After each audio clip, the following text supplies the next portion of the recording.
எல்லாத்துக்கும் வணக்கம். This is Ashwath. இன்னைக்கு நம்ம பார்க்கக்கூடிய இஷ்யூ வந்து மேகதாது அணை பற்றி. நேற்று தமிழ்நாடு கவர்மெண்ட் ஸ்டேட் லெஜிஸ்லேட்டிவ் அசம்பிளியில் கர்நாடகா கவர்மெண்ட் மேகதாது அணை கட்டுவதற்கு எதிராக ஒரு தீர்மானம் பாஸ் பண்ணியிருக்கு. இந்த மேகதாது இஷ்யூவை புரிஞ்சுக்கிறதுக்கு காவேரி பற்றியும் காவேரியோட ஹிஸ்டாரிக்கல் சில ஜட்ஜ்மெண்ட்ஸ் பற்றியும் நம்ம பார்க்கணும். காவேரியானது பிரம்மகிரி ரேஞ்ச், தலக்காவேரி இன் கர்நாடகா, அப்படியே கேஆர்எஸ் டேம், இங்கே ஸ்டாண்டி ரிசர்வாயர், அதெல்லாம் தாண்டி டெல்டா ரீஜன்ஸ் எல்லாம் தாண்டி இங்கே பூம்புகார் என்கிற இடத்தில் பே ஆஃப் பெங்கால்ல கலக்குது. இந்த காவேரி நதியானது 55% ஆஃப் த கேட்ச்மெண்ட் ஏரியா, அதாவது காவேரியோட ஃப்ளோ தமிழ்நாட்டில் இருக்கு. அண்ட் ஒரு 40% கர்நாடகாலையும், மிச்சம் இருக்கக்கூடிய ஒரு 5% லெஸ் கேரளாலையும் புதுச்சேரியிலும் இருக்கு. என்னதான் 55% தமிழ்நாடு கான்ட்ரிபியூட் பண்ணாலும், அதாவது தமிழ்நாட்டில் தான் 55% ஆஃப் த கேட்ச்மெண்ட் ஏரியா இருந்தாலும், வாட்டர் கான்ட்ரிபியூஷனில் கர்நாடகா தான் அதிகம். Karnataka contributes almost 50 to 55% of water to Kaveri. அப்புறம் தமிழ்நாடு ஒரு 35%, 15% from Kerala and remaining from Puducherry. And historical judgements பற்றி சொல்லணும் அப்படின்னா, 1924 ஒரு முக்கியமான அக்ரிமெண்ட் மெட்ராஸ் பிரசிடென்சிக்கும் மைசூர் பிரின்ஸ்லி ஸ்டேட்ஸ்க்கும் நடக்குது. அதில் அஃப்கோர்ஸ் அவங்க கர்நாடகா சொல்கிற மாதிரி ரொம்ப அன்ஃபேவரபிளாக கர்நாடகாவுக்கு இருந்திருக்கு. அதாவது மைசூர் பிரின்ஸ்லி ஸ்டேட்டுக்கும் ஃபேவரபிளான ஜட்மெண்ட் இங்கே மெட்ராஸ் பிரசிடென்சிக்கும் இருந்திருக்கு. அதில் என்னன்னா 75% ஆஃப் த வாட்டர் வந்து இங்கே Madras பிரசிடென்சிக்கும்.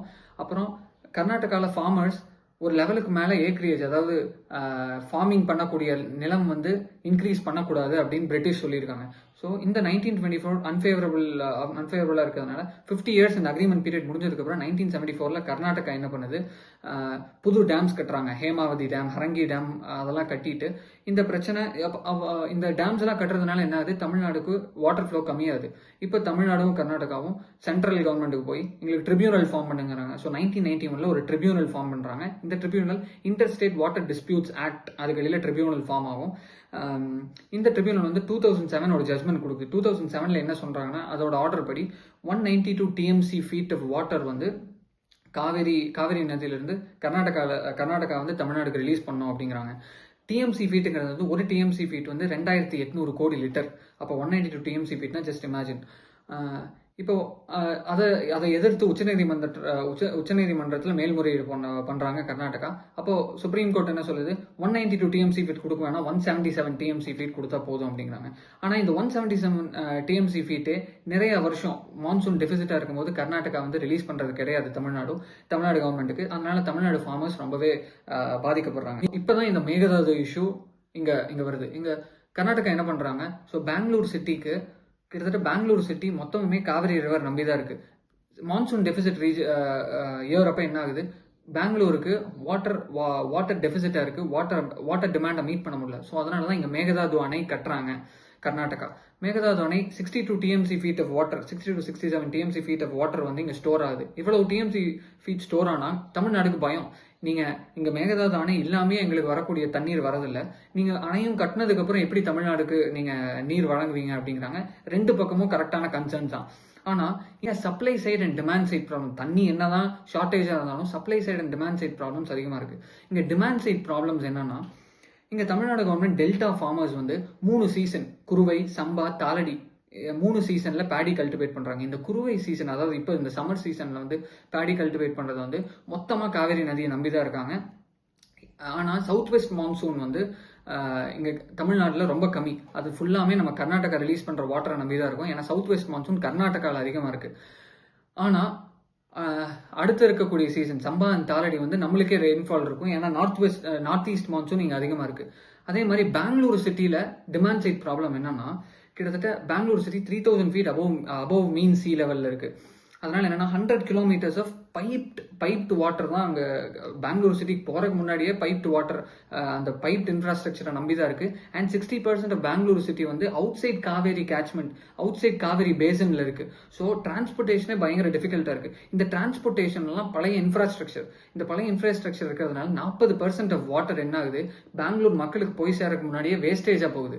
And sewerage treatment plant அங்க அந்த அளவுக்கு அப் டு த மார்க்கா இல்லை. அப்புறம் யூஸ் பண்ண தண்ணியை மறுபடியும் ப்ராசஸ் பண்ணி ரீயூஸ் ரீயூஸ், அதாவது இண்டஸ்ட்ரியல் யூசேஜுக்கு ரீயூஸ் பண்றதுக்கான இன்ஃப்ராஸ்ட்ரக்சர்ஸ் அங்கே கம்மியா இருக்கு.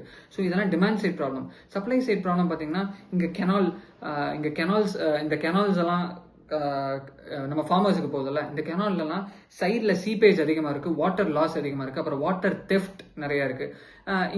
இங்க சப்ளை சைட் ப்ராப்ளம் வந்து நான் இந்த பைப் இன்ஃப்ராஸ்ட்ரக்சர் சொன்னல, அது வந்து பெங்களூர் சைட்ல இருக்கக்கூடிய wastage, supply side related wastage. So ஒரு fair solution, it is not depend dam. இந்த சொல்யூஷன் வந்து நிறைய டேம் கட்டினா இந்த ப்ராப்ளம் சால்வ் ஆகும் அப்படி கிடையாது. ஏன்னா கிளைமேட் சேஞ்ச் வந்துட்டே தான் இருக்கு, வாட்டர் ஷார்டேஜ் இருக்கு. ஸோ அதனால இந்த டேம்ஸ் மட்டுமே ஒரு சொல்யூஷன் கிடையாது.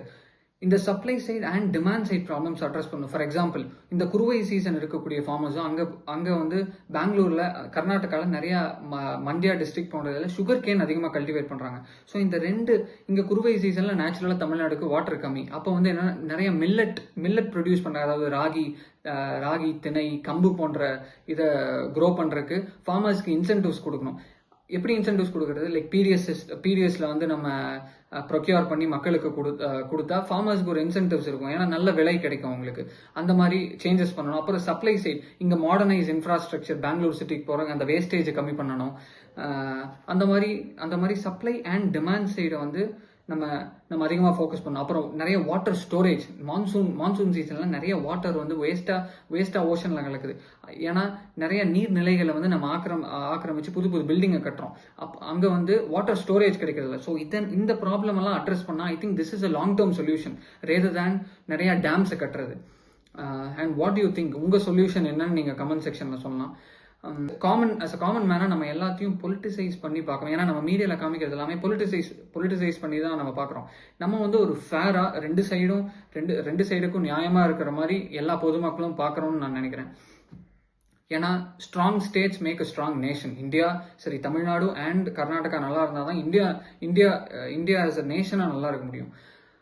இந்த மாதிரி யூஸ்ஃபுல்லான நல்ல கண்டென்ட் உள்ள வீடியோஸ் நான் இன்னும் நான் கான்ட்ரிபியூட் பண்ணுவேன்னு நம்புறேன்.